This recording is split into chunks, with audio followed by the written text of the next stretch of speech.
we've lined up the top stars from Hollywood and from all over the world to entertain you on a giant screen with a few colorful motion pictures you've been hearing about and reading It's about. showtime, folks.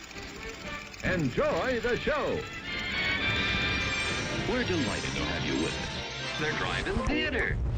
You'll find something to please you to add to your evening's enjoyment. Is pleased to bring you our feature presentation.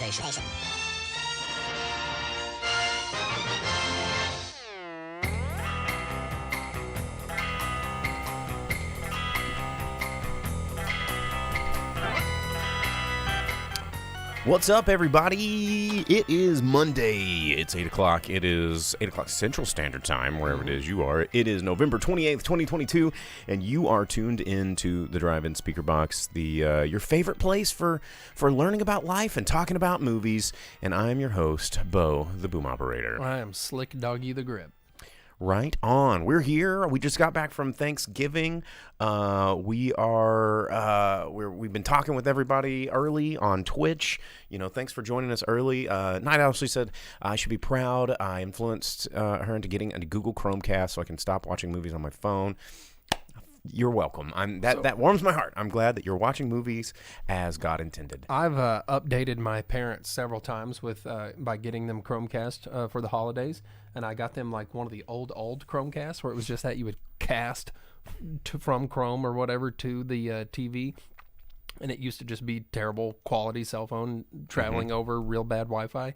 But their newest one has like all the apps and stuff like that, and it just keeps getting better. So Chromecast is a fair alternative to using an Xbox or a fancy Blu-ray player. Is that something people still do?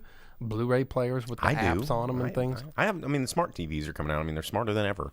I got fancy new Xbox and PS5 that do all that stuff. Vince says, it always makes me laugh that Jake is 5 feet taller than Bo on the splash screen picture. That's because he is in real life. I was about to say, stand up. Yeah, stand up. The cord's not long enough. Like, look, you can still see my face. Hold on. Yeah. See? I mean, because that's real life. That's the magic of chairs. That picture is actually taken from a photo of when we met Joe Bob Briggs. Yes. Was I wearing this hoodie in that photo? It looks like you probably were. I didn't know I had this hoodie that long. Yeah. So, Velvet Santa says Jake is like the nanny from the Muppet Babies. Yeah, our teachers from Charlie Brown. Yeah. What, Jake? We're out of Chex Mix? Yeah, or the parents in Cow and Chicken, or any of it. Yeah. Speaking of the Charlie Brown, though, the Peanuts Thanksgiving special didn't air on TV for the first time in the history of ever. Did they show you had to the Great Pumpkin on Halloween? You had to like stream it or something. I read about it briefly while I was trying to ignore all things on Thanksgiving, but I was like, well, that's sad. But it's a part of the evolution of the fall of our civilization and the way that we consume media. But you know, whatever. It's all traditions must die. Was the Great Pumpkin? Probably not. Are they going to do a Christmas one? Nah, the Christmas one. Now, I think they stopped showing It's a Wonderful Life on TV. Or it was on TV last year. Okay. There was one Christmas movie I think that they maybe, I can't. I can tell you, I wish it was Christmas Story. I'm about tired of that. And I could do without the Peanuts. Christmas time is here. That's such a good song. Yeah, but I've heard it many times. Like, I like the Vince Guaraldi, the rest of it, where it doesn't have the kids saying shit. Like, cause one of them, kind of a weird, like, it almost sounds depressing. Like when I think about it, like outside of my own experience.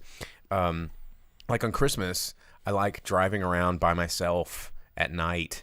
And if that song, like the beep beep beep beep beep, when it's like sad and there's no kids singing like the other version, that's like, it's just very Christmas to me.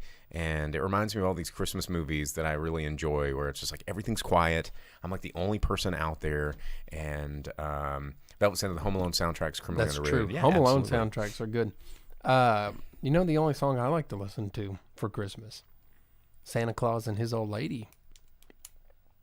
Cheech and Chong, bro. Oh, I'm like, what are you talking about? Is this a Pornhub channel that I'm missing here? I don't know what you're into on Christmas. What kind of stockings you wear? No, dude, Cheech and Chong, bro. I mean, like that's any less innocent. It's about drugs and No, it's not. It's about the dude that lived in the projects and he had all the little people that made the toys for him. the excuse me, Little people? elves.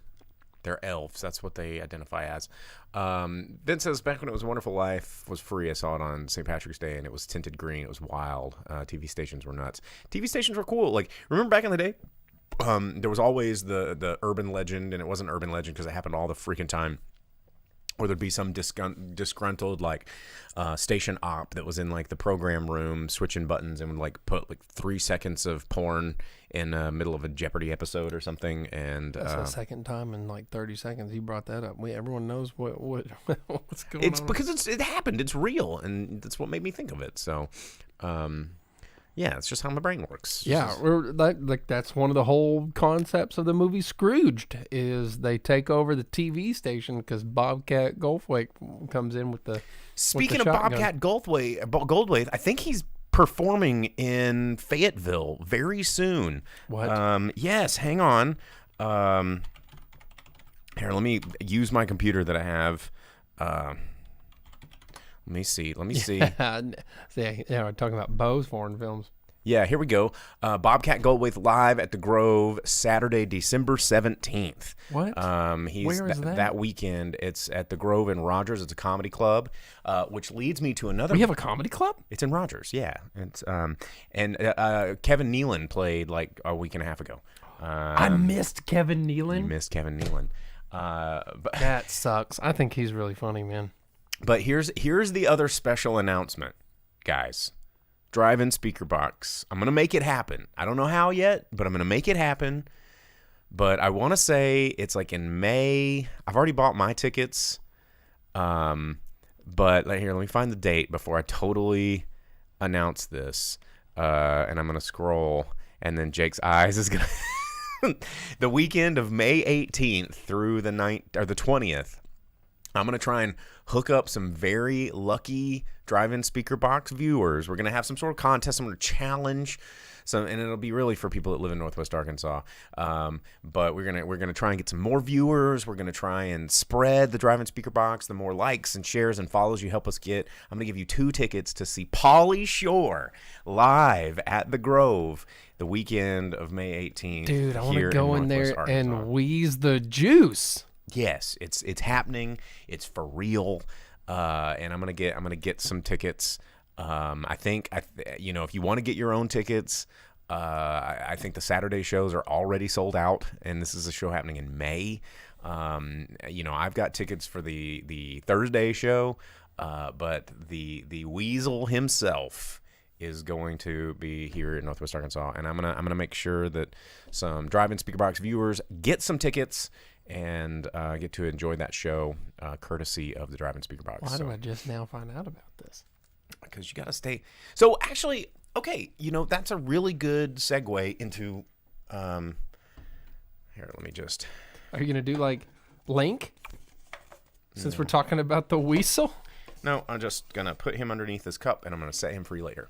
Caught that moth. Anyway. What was I saying? Yes. I was talking about this the other day with someone because I went and saw the Royal Winnipeg Ballet's production of the Nutcracker at the Walton Arts Center. Fancy man. Yeah, I got free tickets. It was Wednesday, I believe, and a couple of the backstage crew people from the costuming department, because little did I know, which I've been informed now that I got a backstage tour of the Royal Winnipeg Ballet, is that they're one of the few ballet companies in North America that makes all their own costumes in-house. Like, they have an entire, stitching and sewing department, and Come on down, Vince. Come on down, Vince. Going to drive 14 and a half hours to see Pauly Shore for free. It's like the $100 worth of tickets. They're like $50 each. You can come down and see Pauly Shore on my dime.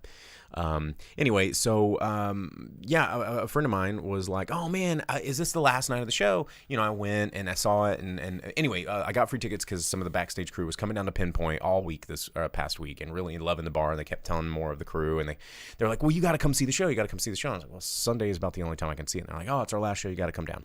So I went down. Yada yada yada. Long story short. But I was talking to a friend, and they were like, how did I not hear about this? And I was talking about, anytime I tell people, like, I'm going to go see a movie, they go, what'd you see? And I go, Glass Onion. They go, what's that? I've never heard of it. And it's like, how have you not heard of it? And I understand why people haven't heard of these things. And it goes into something that we were talking about in the pre-roll edition of the show, like, because I've been coming up here early and chatting for about a half hour with everybody on Twitch. So you can join in that fun if you want next week. Or you can just keep watching on Facebook or YouTube or, whatever. Or you can just keep downloading the podcast wherever it is you download your podcast from. So getting to the working overtime part of the story, I got to thinking about it, and I explained, why people don't hear about these things and they don't hear about these movies is because, A, you kind of have to seek this information out, right? And, I didn't just organically hear about Pauly Shore. Like, a friend of mine who's a stand-up comic was talking about the Grove, and I looked up the Grove, and then, boom, I looked through the ticket thing, and I scrolled down. I was like, holy shit, Pauly Shore, what the... Yeah, well, that's like until, 3 to 5 minutes ago, I had no idea that Northwest Arkansas had, like, an official comedy club. Because it's all just people going to restaurants and a bar here and there, doing open mic night, like, once every 2 weeks or something like that, maybe. Velvet Santa says, or you can download the show from LimeWire. Please don't do that. Well, it doesn't sound safe. A, it's not safe. B, that is piracy at its absolute worst. When a performer... It's already free.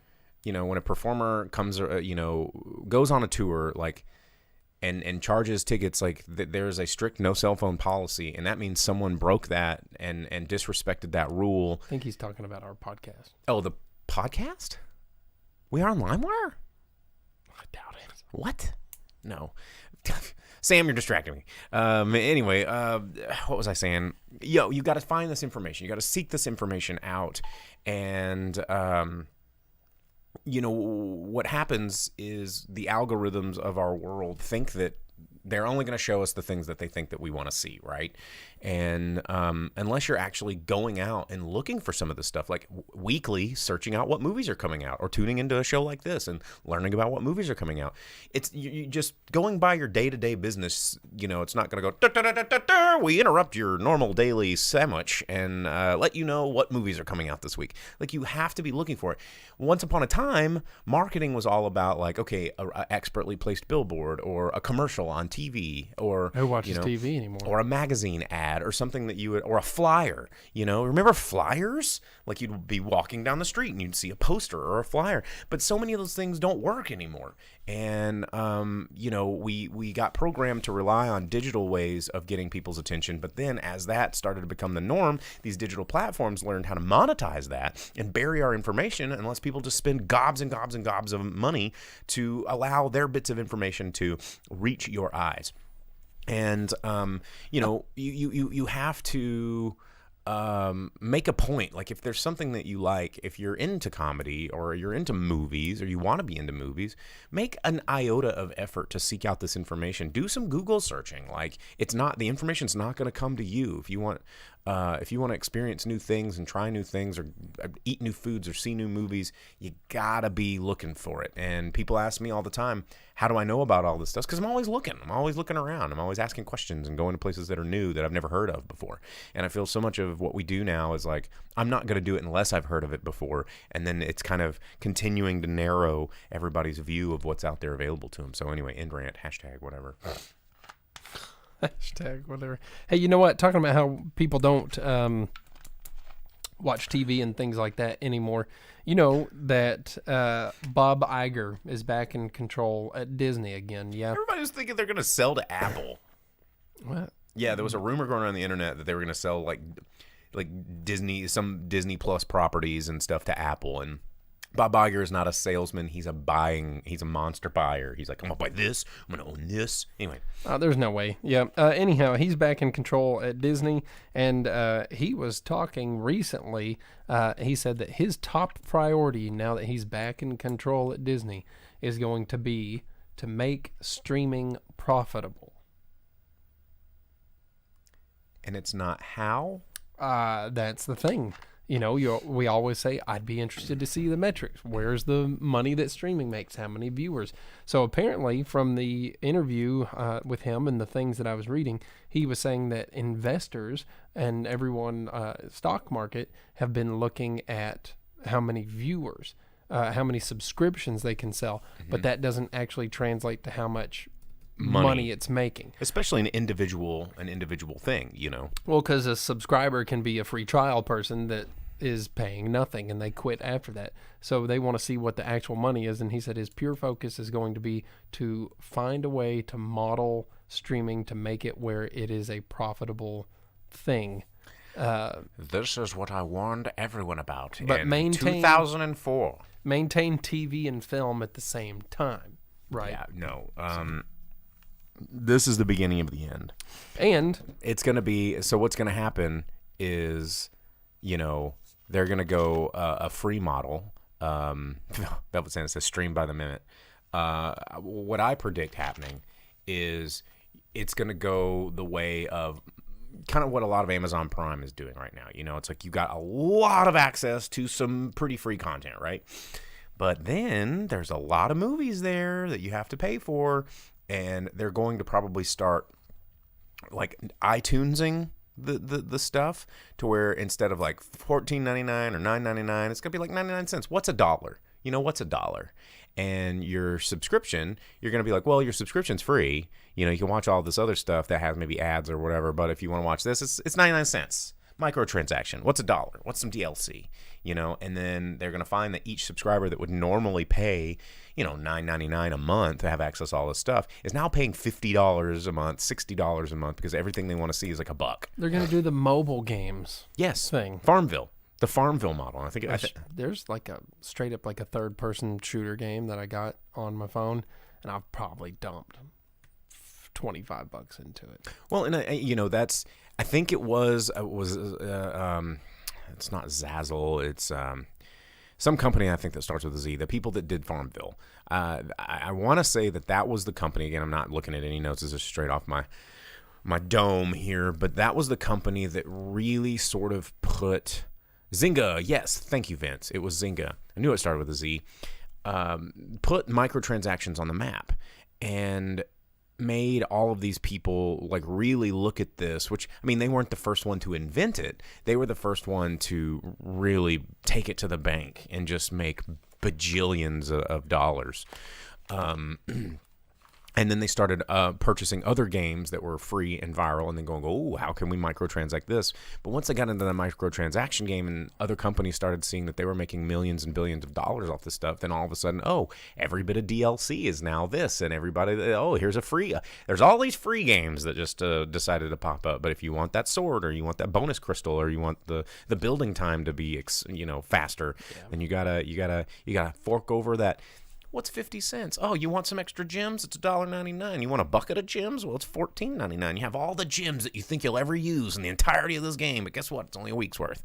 And because you'll get just gem crazy, and you'll be spending these gems just like a Scrooge McDuck at the end of Christmas being visited by the three ghosts. Scrooge McDuck could afford any mobile game. But I'm just throwing his gold coins. Well, talking Prime, since that was brought up, did you see that one of your favorite creators, your one of your favorite people in film, has signed a 4-film deal with Amazon?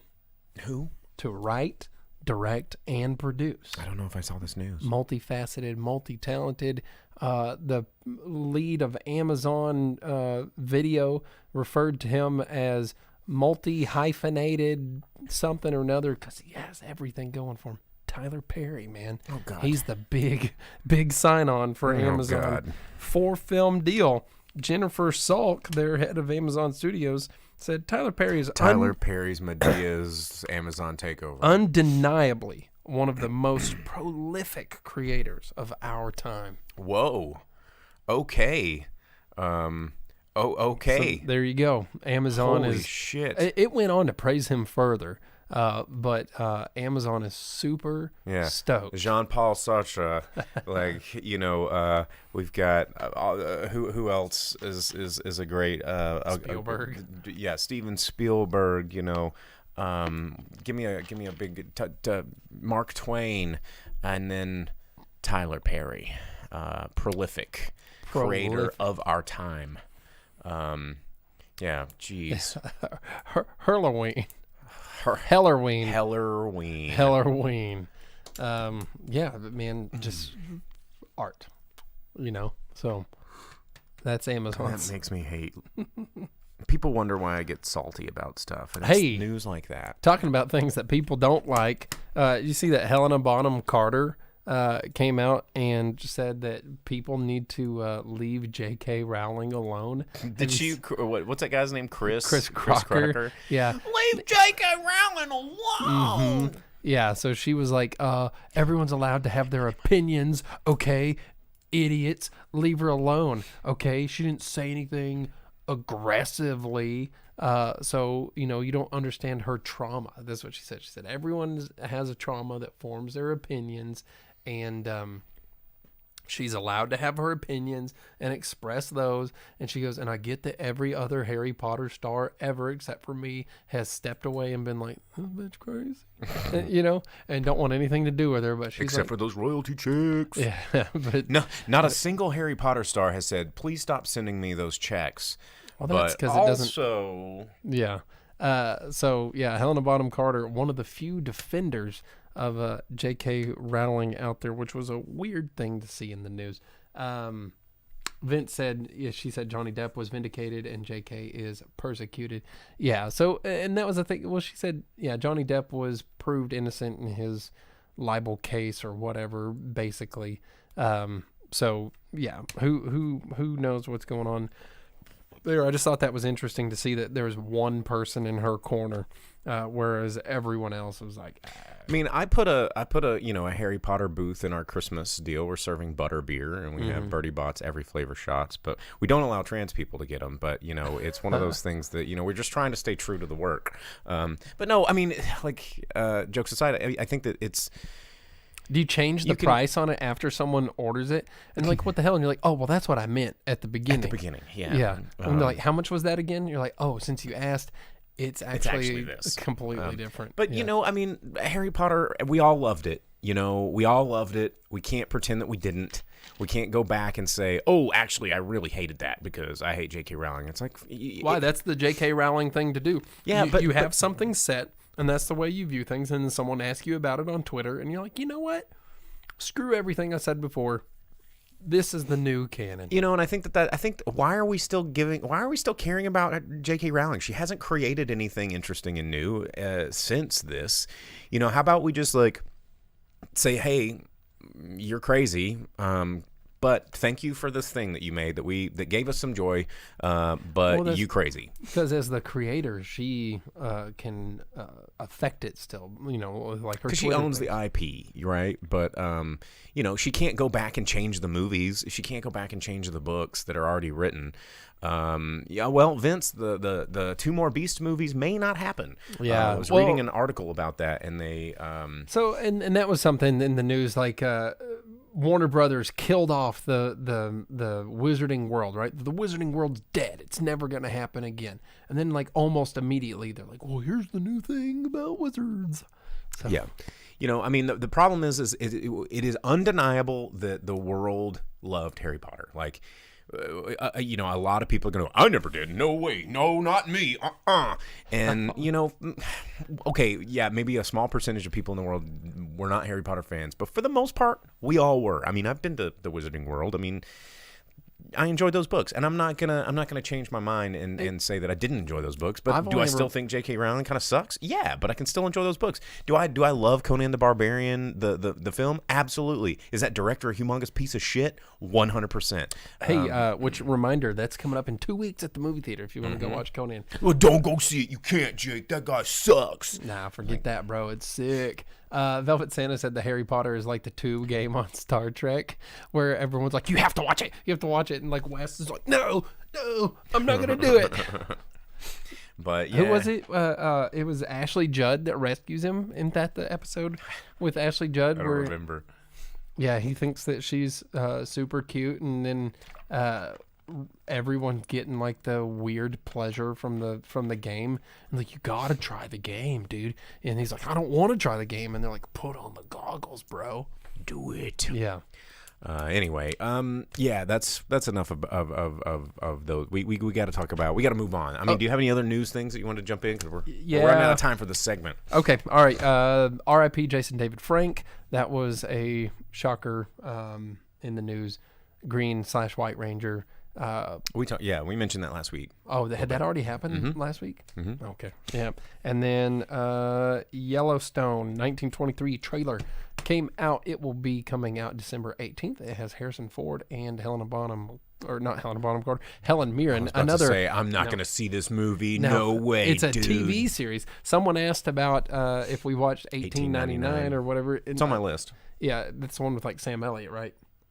I didn't. Or there's some Yellowstone 18 something or another that has Sam Elliott. 1899 is like a its sci-fi own thing. It's Okay. like a historical sci-fi thing. But 1923 Harrison Ford stuff, probably a sequel to Cowboys and Aliens, if I had to guess. Really, given the time period, Harrison Ford, who is getting de-aged in Indiana Jones. Did you talk about that last week? Just a little bit. Oh man, not looking forward to Indiana to Jones 5 is just going to be such a train wreck. But whatever, we'll cross that bridge when we get there.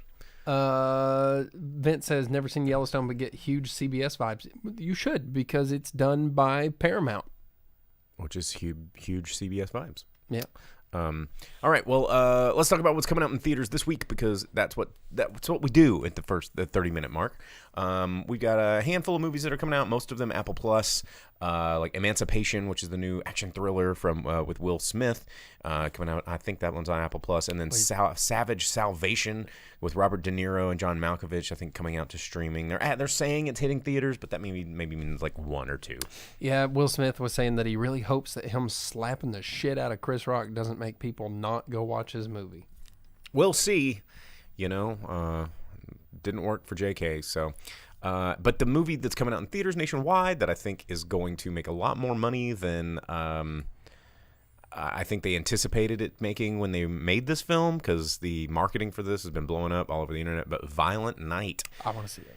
I think everyone wants to see it, because now that it's commonplace to accept that Die Hard and Gremlins are Christmas movies and Lethal Weapon's Christmas movies, I think people are going, oh, okay, and Silent Night, Deadly Night, I think a lot of people still haven't figured out, except for all of us horror heads. Garbage Day! But, well, people will get around to it one day. You'll find out. They got around to Die Hard. I never thought that they would get around to Die Hard and Gremlins. I mean, they like them as those movies, but it's only been in the past 5 years where people are like, oh yeah, it's really cool to think that Die Hard's a Christmas movie. It always has been. It's like Lethal Weapon. Knuckle draggers. They're setting up the Christmas tree. That's the whole thing. And listen to the score. Listen to the score completely separate from those movies, and you'll go, oh shit, yeah, it's all Christmas music. Anyway, David Harbour as Santa Claus, John Leguizamo as bad guy, which he's in The Menu, which we talked about last week as well. He's just a lot of John Leguizamo. He just must be either on one or bored or needs some money or whatever, but he's all over the place right now.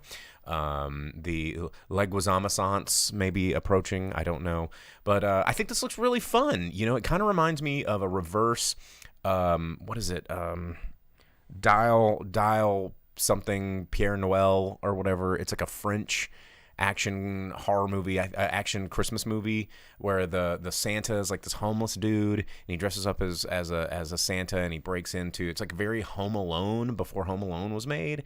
And somebody in the chat will find it. It's like Dial something Pierre Noël, which is like a thing that they did in France. They had these phones that you used to be able to dial and like call the North Pole, and this kid does it, and this homeless man finds out where he is address. He's like a super rich kid. French Santa's name is Pierre Noël. And then it's very Home Alone vibes, but the Santa, it's like, it reminded me of that. Like somebody watched that movie and was like, ooh, let's make it a good guy and have him beating up bad guys. But it's also kind of like that movie I watched for the show a year or two ago with Mel Gibson, and he's Santa, and he's getting hunted down by the guy that never got his weenie whistle or whatever the hell. Yeah, Santa Claus, yeah. That was Judge Reinhold. Well, that's in the Santa Claus. Yeah. I'm talking the one in the Mel Gibson movie. It's played by Walter Goggins. Walter or Goggins, yeah. Yeah. Vince threw up that name. It was 3615 code Pierre Noël. So I was close. I mean, how am I supposed to remember 3615? I am just, my encyclopedia in my noggin of movies can only go so far. But if you've never watched that, It's a really good time, and I don't know if Joe Bob's ever done a showing of it, but it's pretty damn good. So enjoy that one. Violent Night's coming out, so I think it'll be fun. We're gonna go see it. Yeah, I want go see to. it. Looks good. I don't know if it's gonna play all the way through Christmas, which I wish that it was coming out a little closer to Christmas, because I want my family to see this, because we always go and see a movie on Christmas Day. It's just kind of like a tradition, and I wish it was this movie. But my mom's gonna get mad. She's like, "Don't go see it without us," and I was like, "I have to." Just the way it is. What was the name of the Goldberg Santa Slay? SLAY was the name of that movie. Creative. Kind of like Jack Frost, which the horror movie Jack Frost, not to be misunderstood with the one with Michael Keaton. Where he kills a lady in the shower with like an icicle penis, which is pretty awesome. But no, I do not approve of that, actually. It was made for a hilarious scene, though. It was a terrible movie, Jack Frost. I don't. And it had one of those 3D what's the word? Venticular, I think is the word. The venticular little images on the box cover, and where you could move it left and right. The snowman would. Yeah, it'd be like a happy snowman, then he'd be an angry snowman. We had the teeth and everything. Yeah, VHS box covers, dude, at their finest. The highlight bric-a-brac of the day early in the chat was Frankenweenie. So speaking of VHS tapes, just highlighting that one again. Thanks, Night Ashley, for cashing in some of those channel points. I don't know that Jack Frost came out when VHS was still a thing. It had the DVD. No, it had a VHS. It had the venticular cover on the VHS. The last VHSs were released in '99. When did that movie come out? I thought it was way later than that. I worked in a video store. Let's see, Jack Frost came out in 98. Or no, 97. Wow. 97. So, yes. He's chillin' and killin', it says.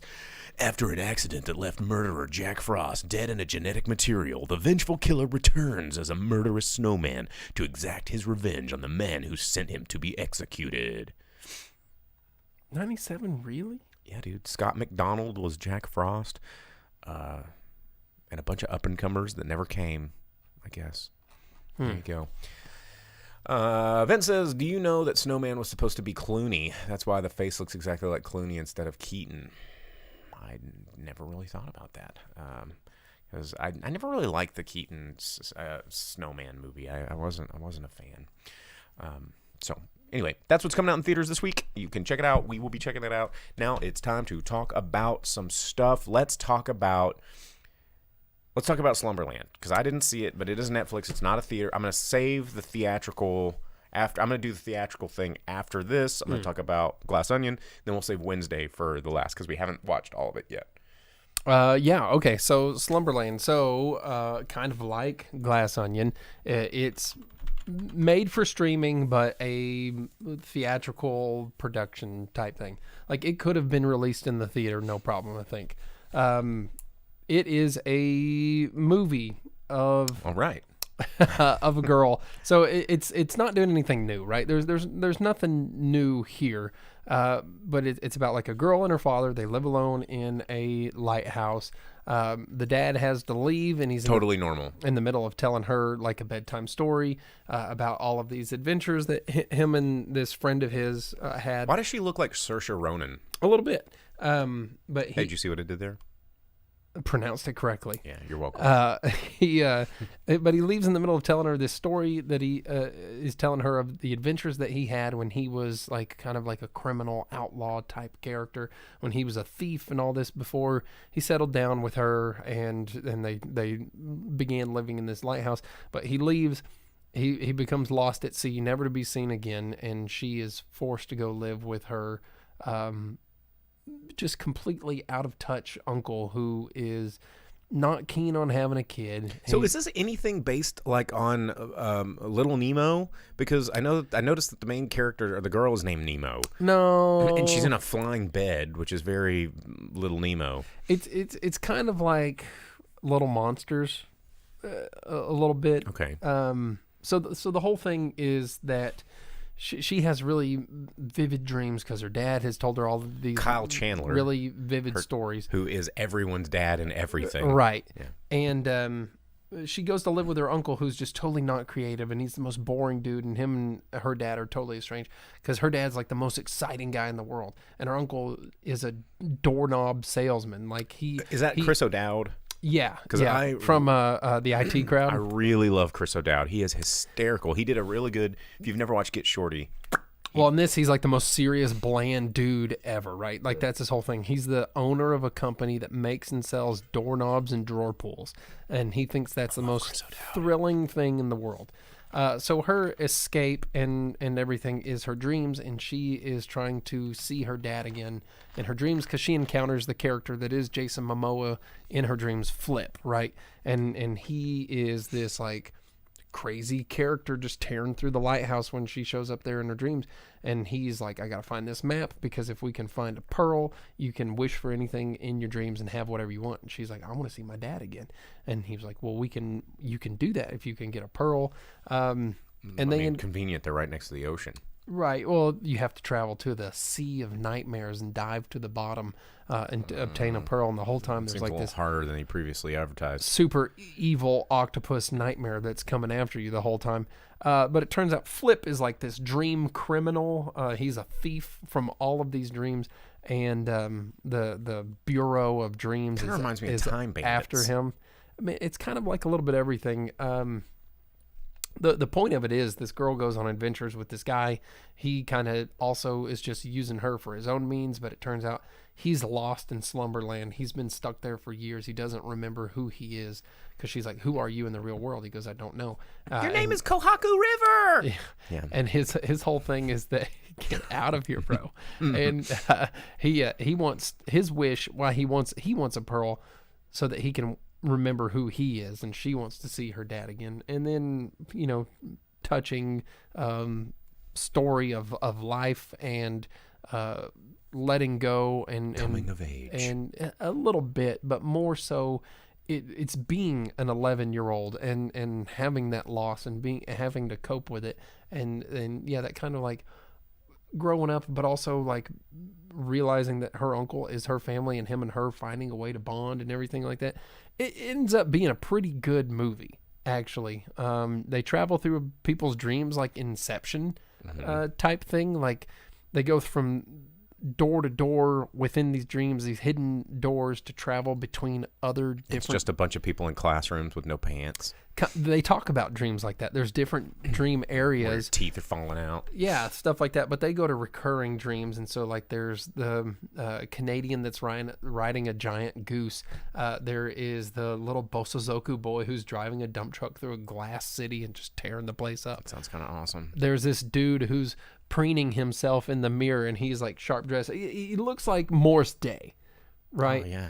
Well, and not to spoil it, which was a fun part of the Morris movie. Day? No, when he wakes up, it's like a totally bald guy, and his whole dream is like remembering like his heyday type thing when he had like hair and he was a sharp dressed dude and everything.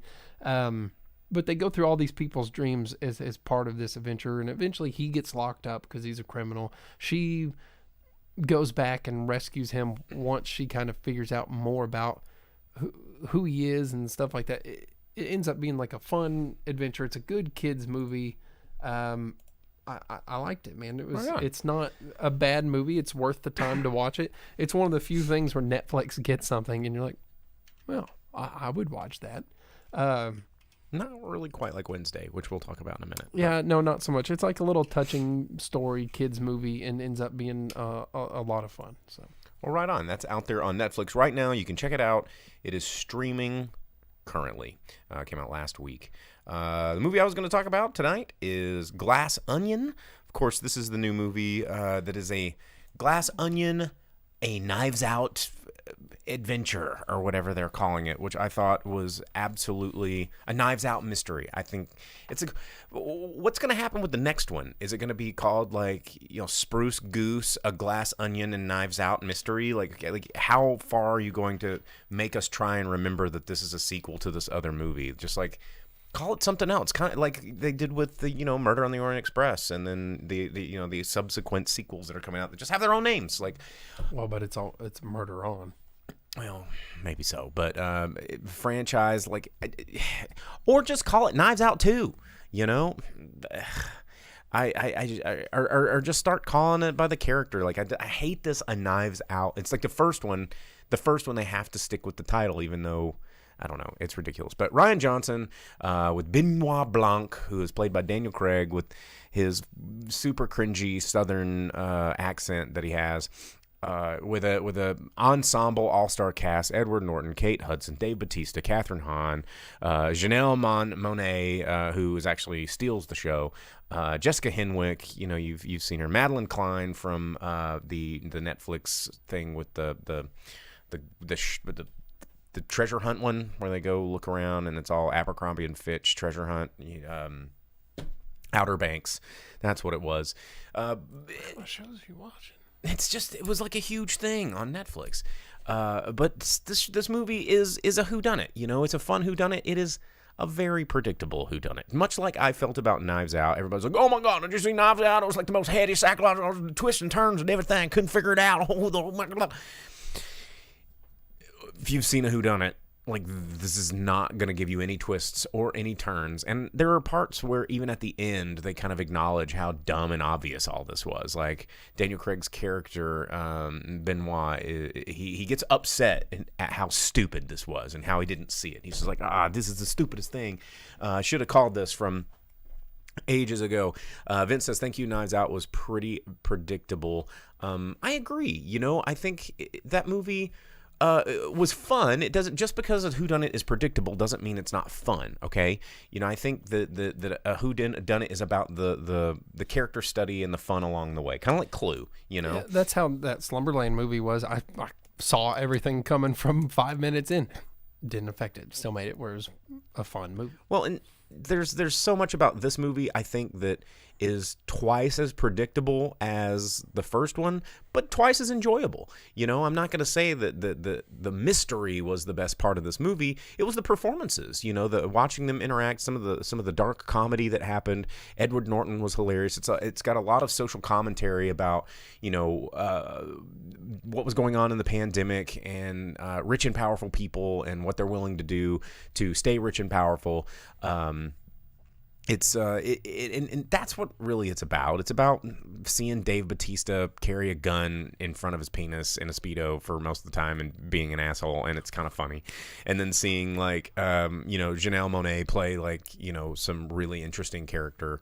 I don't want to give anything away, because even though it's not like giving it away. There's no spoilers in this movie.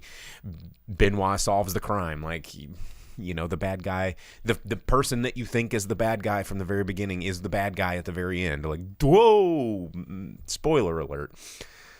Vince says, I don't like a movie that thinks that they say it isn't dumb is a free pass. It's not. I mean, it kind of Jumping Shark is not a free pass. And I feel like a lot of movies do that. They go, and we've talked about this on the show, if they acknowledge it in the movie, then they're kind of free from criticism. Yeah.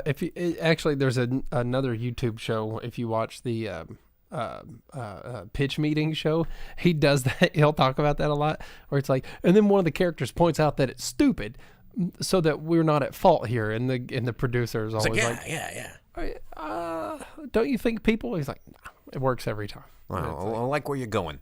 It does work every time. And this movie, you know, again, the title says it all. And Daniel Craig says it in the movie. It's like, much like a glass onion, you think it's going to have all of these complex layers that you need to peel back, but really you can see right through it.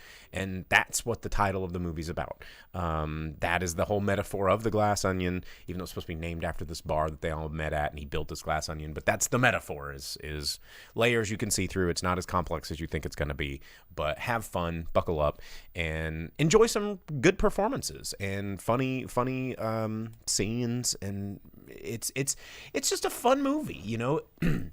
Whodunits are kind of fun, and they're low stakes.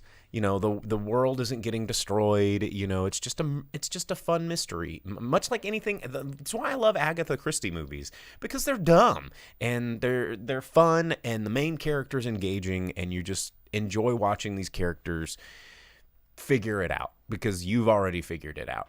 And yeah, well, or like the Orient Express, there's not a way to figure it out, because at the end it's like, oh, everyone did it, because you're like, who could it be? And at the end it's like, all of y'all. And there's everyone. there's a bit like that in here where it was impossible to figure out because of a thing that happens that you become privy to middle of the movie, and you're like, oh, okay. Like, but there's no way you could have put that together with any of the clues that were given in the beginning of the film. But it doesn't mean it's not bad. I think you should go see it, especially since it's only going to be in theaters maybe this weekend, even though it is doing pretty good at the box office. Netflix has only done a very limited release of this. They planned on only doing, about a 10-day run from weekend to weekend. But since it is doing so well, they may keep it in for another week, depending on what theaters are going to carry it. I was talking to some people at our local Malco, which is the only theater that's playing it here, and they didn't want to put it in more than one theater, even though the one theater was selling out. They were like, well, we got to make, Black Panther. We got to make sure we got all these rooms. And it's like, well, Black Panther isn't selling out. Everybody wants to see the Knives Out sequel. Let's put it in another theater. And the manager there made the call, even though corporate was like, no, because all this is about money. So go check it out. Like, I think, yeah, it's going to be on Netflix later, but again, something that I say a lot on the show is see things in theaters that are not big laser blockbusters. Going back to, I can't remember who said it in the chat, but how box office people were and spectators were impressed with this because it did do well at the box office, even though this is one of the slowest Thanksgiving box offices on record. But it was a successful movie without being something that involved lasers and superpowers and IPs that are 20 years old or whatever. So if you want to see more things like this exist, go see it in the theater. It's $10. Go see it, and it's good. It's a good time. Yeah, that's like that last Cronenberg movie that came out and stuff like that. There's a lot of good movies that hit the theater, and people just find a way to not do it. And like I said about The Menu last week, Movie Albert over there on Twitch said he did see The Menu and loved it. And that's another one of those movies that, like, go see that movie in a theater. It's not going to... Black Panther's going to run all the way through Christmas. I promise you. I've already read the articles. They say it's going to stay there. You're like, well, I got to go see it. You don't have to go see that immediately. It's going to be there. Movies like The Menu, movies like Glass Onion, they're not going to be there very long, so check them out when you can. Yeah, and something like Black Panther, by the time you finally find time to watch it at theater, it'll be on Disney Plus. You're never not going to be able to watch that. That's not something they're going to toss in the vault, and you're not going to be able to see. And some of these movies, like, these smaller run movies, will be harder to find on streaming. It's not going to be all over Disney Plus's main page for the next foreseeable future. Where they go, catch up on all the stuff so you can see the 52nd sequel of the MCU universe. But anyway, Glass Onion in theaters right now. So, okay, let's Wednesday real quick. Netflix, these are all been Netflix productions. Netflix produced Glass Onion. It's going to be on Netflix by Christmas. They produced Slumberland, and they did Wednesday, which everybody's been talking about. Christina Ricci's in it, which is a big, like, whoa, Christina Ricci. And everybody's talking about the cast. Everybody's talking about Tim Burton. I don't like it at all. Okay, cool. I'm glad I'm not alone. I will say that the casting for Wednesday and the Addams Family is amazing and completely lost. Luis Guzman looks like... He does look exactly like Gomez, but there's no energy there. Well, you've only seen the first episode, and I've seen through episode 4. There's not a whole lot of him. He comes back in episode 5. I'm gonna give him a chance because he looks the part. And but compared to a John Astin and a Raul Julia, and the energy's different. What's his name? Star Wars guy. Moon Knight dude. What's his name? I know you're from the animated movie. Luis Guzman is just a totally different Gomez from all of them because... But Wednesday is perfect. No, her you keep watching. She's perfect for a continuation of the Christina Ricci popularized version 100%. Of Wednesday, not the true to comic or TV show Wednesday. But I think she's fantastic, but I think she's completely wasted in the show because the show is so stupid. And the idea that she has the powers just kind of undermines the whole thing about like Addams Family, because if they can have superpowers beyond Uncle Fester, like Uncle Fester is like the only one that should have like any kind of weird supernatural abilities, which is just putting a light bulb in his mouth, not dying. But as Dina said, I don't mind Wednesday as a supernatural YA thriller, young adult thriller, but comedy show. But using the Addams Family for it was no good, and that was my biggest complaint because you're putting the Addams Family.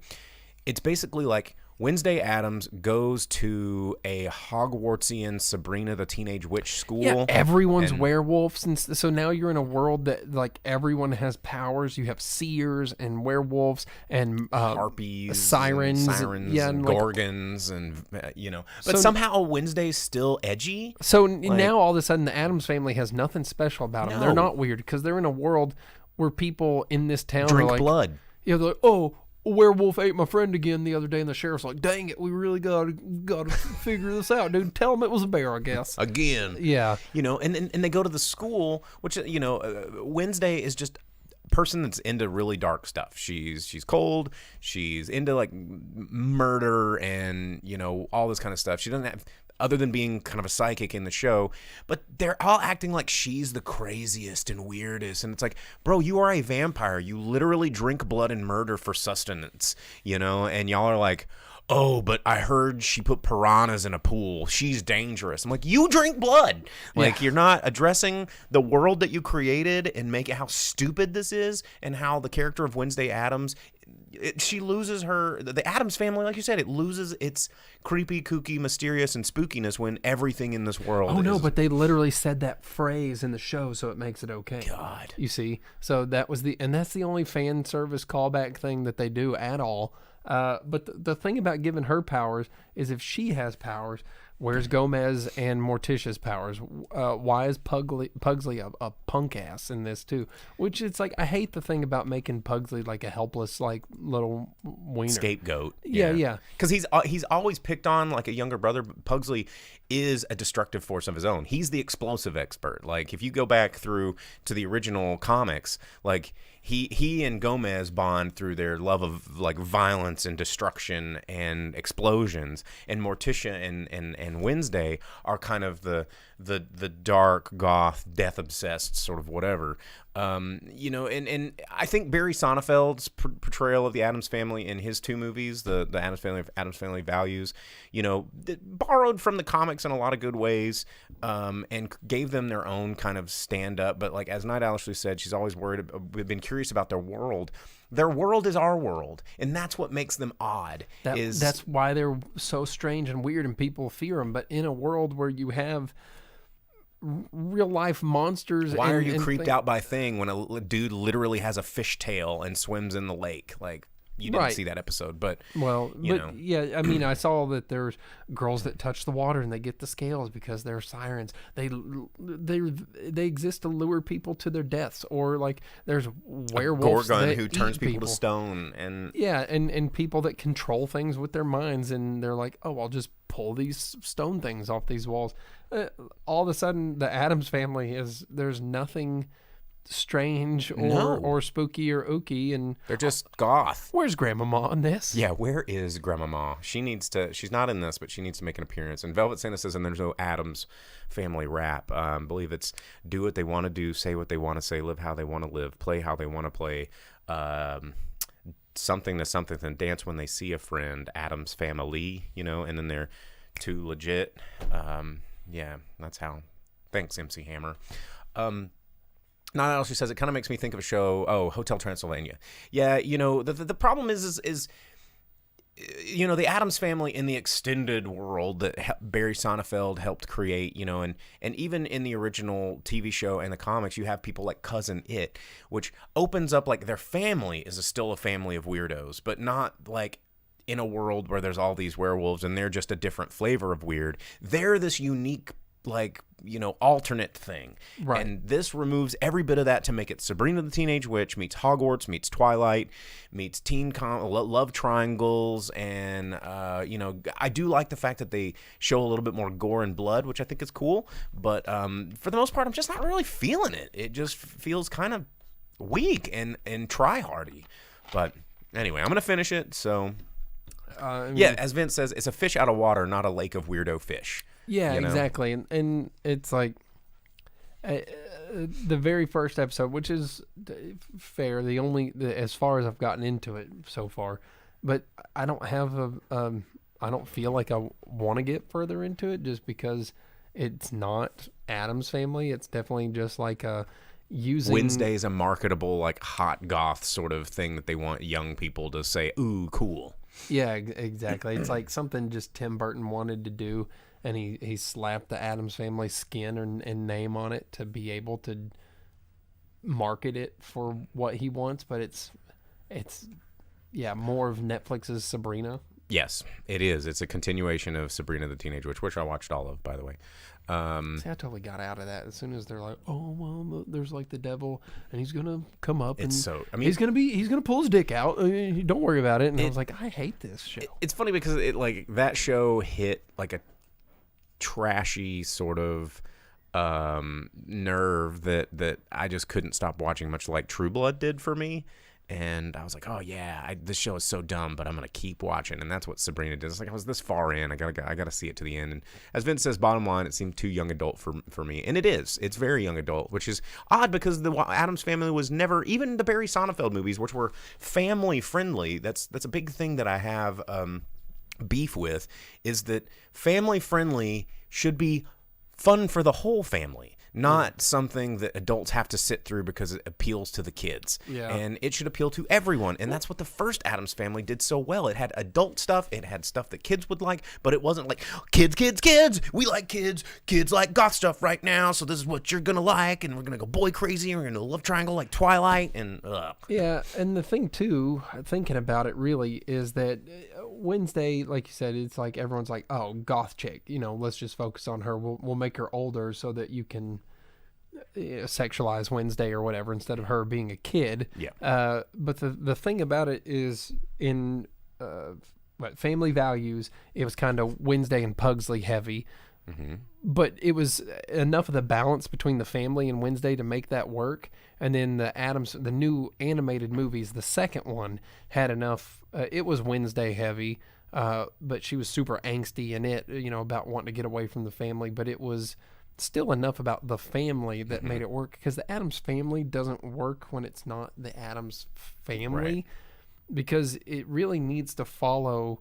They all bring something to the table. Gomez and Morticia and Fester. It needs to have that the brotherhood of Gomez and Fester, the parentage of Gomez and Morticia to make the rest of the family kind of work, because Grandmama doesn't work, Lurch doesn't work. They're all just appendages of the nucleic family that is the story. Yeah.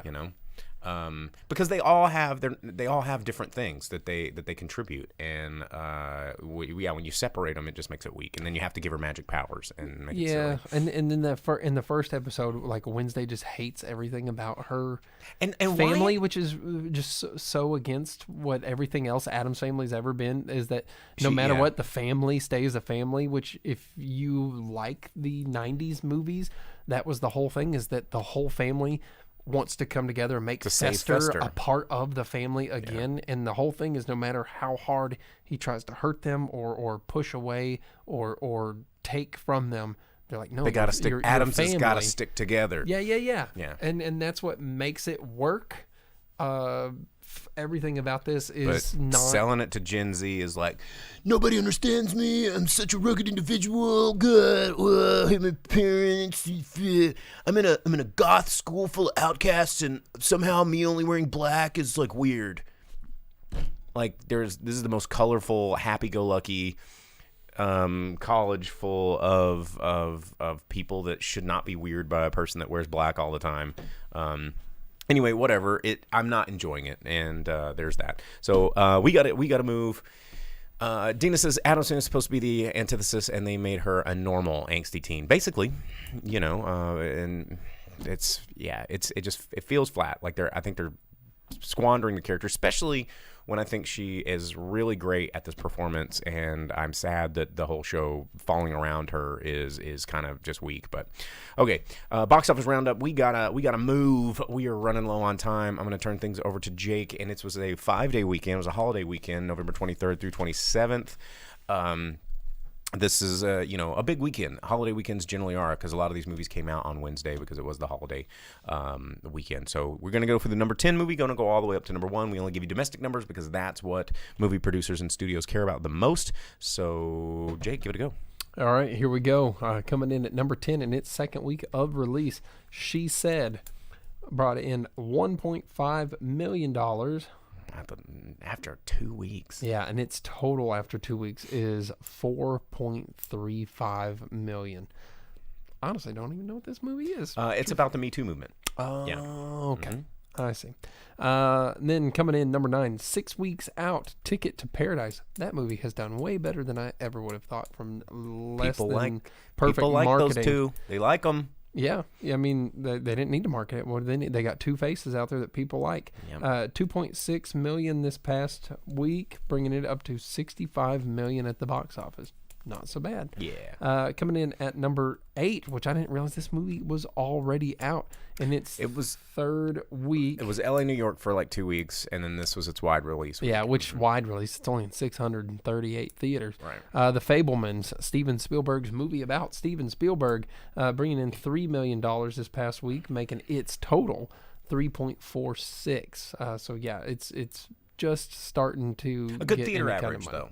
Not a bad theater average Sure, yeah, per screen. Yeah, if it gets more out there, it might bring in some more dollars, because I'm sure Spielberg's story is very interesting, as told and edited by Spielberg. Spielberg, yeah. Yeah. And then number 7, second week, Bones and All, $3.6 million, and it's second week. It's now in 2,700 theaters. Yeah. Its total is 3.7, so it only made like $100,000. Its It was first again week another out. one of those LA, New York onlys. But I'm sure Timothy Chalamet will be bringing in more ticket sales because people really like that guy.